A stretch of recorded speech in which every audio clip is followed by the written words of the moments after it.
قرآن کا مقصد کیا ہے؟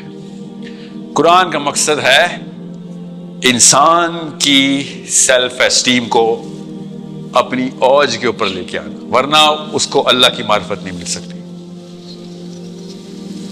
اور سیلف اسٹیم کیسے بڑھتی ہے؟ سب سے پہلے سیلف اسٹیم فلسفی، جس کی جتنی لو سیلف اسٹیم ہوگی اس کا مطلب ہے اس کے اندر یہ چیزیں کم ہیں۔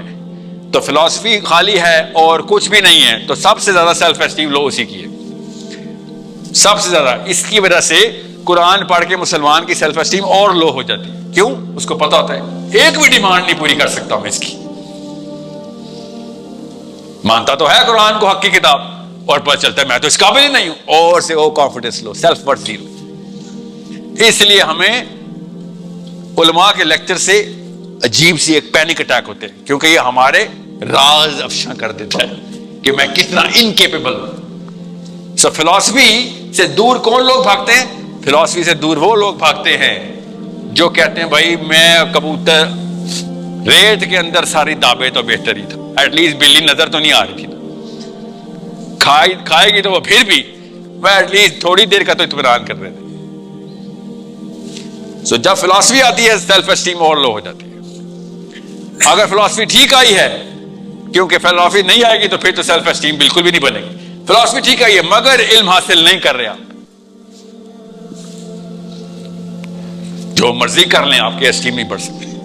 پھر میں جو مرضی کروں، ایک سوال آگے سے آنا ہے اور قاری صاحب نے، مولوی صاحب نے، پروفیسر صاحب نے کہنا سر آپ یہاں پہ غلط ہیں، یہاں پہ یہ ایسے ہوتا ہے، اور چونکہ میری نالج نہیں ہے تو میں کہوں گا اچھا میرا جذبہ تو بہت اچھا تھا، میں کیا کروں یہاں پہ تو میں غلط ہوں، اپنا کانفیڈنس لوز کر جاؤں۔ سو جب تک آپ کی فلسفی کے اوپر آپ کا نالج سیٹ نہیں بیٹھا ہوا تب تک آپ کی سیلف اسٹیم اوپر کی طرف نہیں جا سکتی۔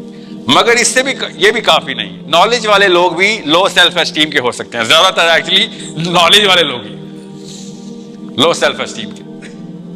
اگر نالج والے لوگ ہائی اسٹیم کے ہوتے تو بڑی بڑی آرمیز کو، اسپیشلی پاکستان آرمی کو، پروفیسر سے ڈر لگتا ہوتا، مولویوں سے ڈر لگتا ہوتا، مگر سب سے پہلے مولوی صاحب آ رہے تھے ان کے پاس، ابھی بھی آئے ہوئے تھے، کل پرسوں کا ہی واقعہ ہے، دیکھ لی ہم نے ویڈیو، مفتی صاحب آپ کی بھی، مجھے کہہ رہے تھے آپ مجھے پتہ چلا میری شکایتیں کس کو لگا رہے ہوتے ہیں آپ، شرم بھی نہیں آتی۔ مفتی تقی عثمانی صاحب جہاد کا فتویٰ دے رہے ہیں اور آپ یہاں پہ کیا کر رہے ہیں؟ مجھے کہتے ہیں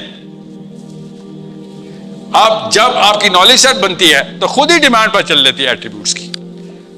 ایٹریبیوٹس اللہ کی طرف سے آپ کے سینس میں خود ہی آ رہا ہے کہ بھائی اس کے لیے تو یہی ایٹریبیوٹ چاہیے۔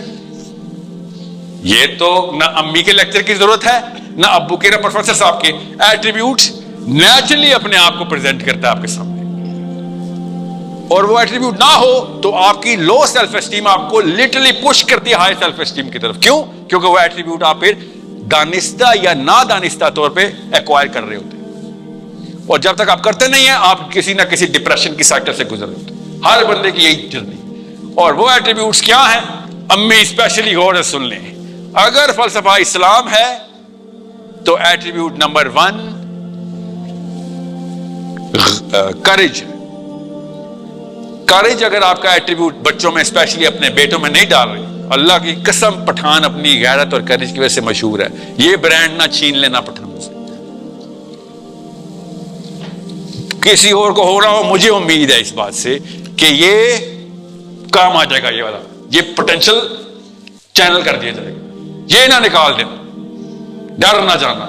پٹھانی ڈرتی نہیں تھی، اپنے بچے کو پانی میں غوطہ دیتی تھی، تیرنا سیکھ لیتا تھا۔ اس لیے میں آپ کو بتا رہا ہوں یہ کریج کا ایٹریبیوٹ اتنا ضروری ہے کہ قرآن کھولتے ہی نیکی اور بدی واضح ہو جاتی ہے، حق اور باطل واضح ہو جاتا ہے۔ اور جب کوئی چیز آپ کو پتا ہو غلط ہے اور آپ کے اندر ایٹریبیوٹ نہ ہو تو آپ نفسیاتی مرض میں مبتلا ہو جاتے ہیں کہ میں تو کچھ کر ہی نہیں سکتا اس بارے میں۔ اگر آپ کو پتا ہی نہ ہو کہ کام غلط ہو رہا ہے تو آپ کی عزت نفس مجروح نہیں ہوتی، آپ کے پاس اگر اس کی کیپیبلٹی نہ ہو اس کو ٹھیک کرنے کی۔ مگر اگر آپ کو پتا ہو کہ یہ غلط ہے،